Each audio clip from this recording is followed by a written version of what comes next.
علماء چا معاف نکلو، نیکان خلق چا معاف نکلو، بلکہ د اللہ و د رسول پا خبرو پس استحضاءگانی وسکی گی.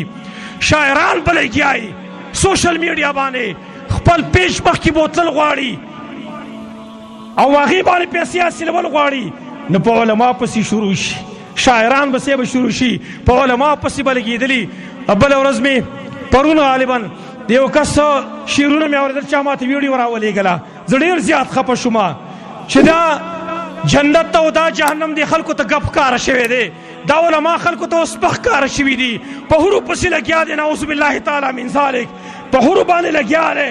پلانې سړی مې ولید په حورو باندې مست دی، پلانې سړی په حورو باندې ګرم دی، فلان دی فلان دی. ظالمه حوره داسې آسان مخلوق نه دی چې تا ته میلاو شي، ستا په ژبه لعنت دی، ستا په ژبه د الله دانه وخېږئ چې ته په هغه مخلوق پسې خبرې کوې چې کوم الله د مؤمنانو دپاره تیارې کړي پاک مخلوق دی په جنت کې دي، په حورو باندې لګیا دی. او یو پکې لا لګیا دی وایي جنت دی، که دا چکله ده، نعوذ بالله تعالی من ذلک. په خپل اشعارو کې وایي پښتون ذات وایي پښتونه ستا پرې پښتو لعنت شه چې ستا نه د جنت حورې پاتې نه شوې. وایي دا جنت دی که دا چکله ده چې د یو کس دپاره به ډېر شی هوري، یو به تې وایي د یوې نه به راپاسي او په بله به پرېوځي، نعوذ بالله تعالی من ذلک. دا الفاظ ډېر خطرناک دي، ماله پکار نه و چې مې ویلي مې وی، لیکن نن د مسلمان ضمیر پړلی، نن په دې خلکو څوک لعنت لیږل واره نشته دی، نن د دې مخه نیونکی څوک نشته دی. سوشل میډیا په شرمونو باندې وشرموله. زموږ د حکومت وخت هم دا مطالبه ده، الله به ستاسو نه تپوس کوي، پکار ده چې دا شاعران گرفتار کوي، دیو له سنګینه سزا ورکوي، په عام چوک کې ځوړند کوي. دیو زما د الله او زما د رسول او زما د قرآن بې عزتي کړې ده. او دا خلک دا موالین دا به لګې قلارې په خپل فیسبوک کې به دیو د ویډیوګانې شیر کوي، د دې ویډیوګانې مې ځان سره محفوظ ساتي. دا موالیانو ته زه حیران یم، دا موالیتوب به ستاسو له نه وځي، د دې بې غیرته د دې کنجرانو خنزیرانو چې دوی په حورو پسې خبرې کوي، په جنت پسې خبرې کوي. تاسو په خپله ویاوئ غیرت په کله راپورته کېږي چې یو سړی دومره پورې د جنت سپکاوالی کوي چې وایي دا جنت دی که دا چکله ده. وایي مړه لږ غیرت خو پکار دی که نه، دا غیرت چېرته لاړو؟ پکار دا و چې دې سړي له سخته سزا ورکړلی شوې وې، گرفتار کړی شوی دی. خو لیکن زه د دغه هلکانو نه ګیله کوم چې دوی د ویډیوګانې هغه شیر کوي او هغه ځان سره په یوټیوب کې د سیو کوي، ځان سره د فیسبوک نه سیو کوي، د یوټیوب نه سیو کوي ځان سره، او بې اوري. تاله شرم نه دی پکار؟ تاله حیا نه درځي چې ته د خپل الله د دین خلاف خبرې اورې او د هغې نه مزه اخلې؟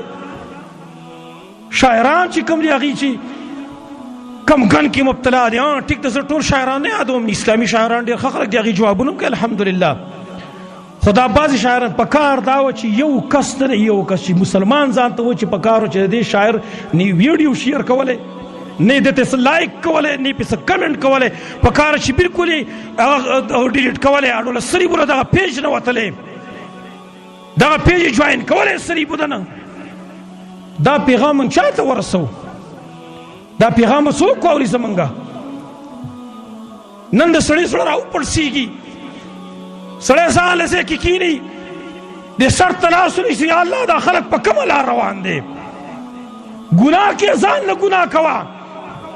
ټیک ده، الله تعالی بیا هلته په ورځ د قیامت کې هلته حساب کتاب تیار کړی، خپله خواخیره چې څه څه کوي هغه به کوي.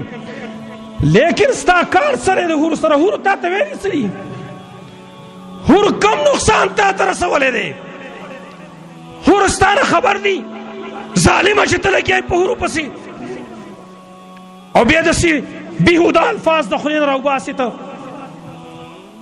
هغې ته هم پته ده چې زمونږ هسې هم څوک جواب نه کوي، او دا ټول خلک هسې مونږ پسې راپسې دی. هته پته ده، هته پته ده چې ډېر موالیان شته دی، راځي به راپسې، ټول داسې بېکاره خلک ډېر شته دی، راځي به راپسې.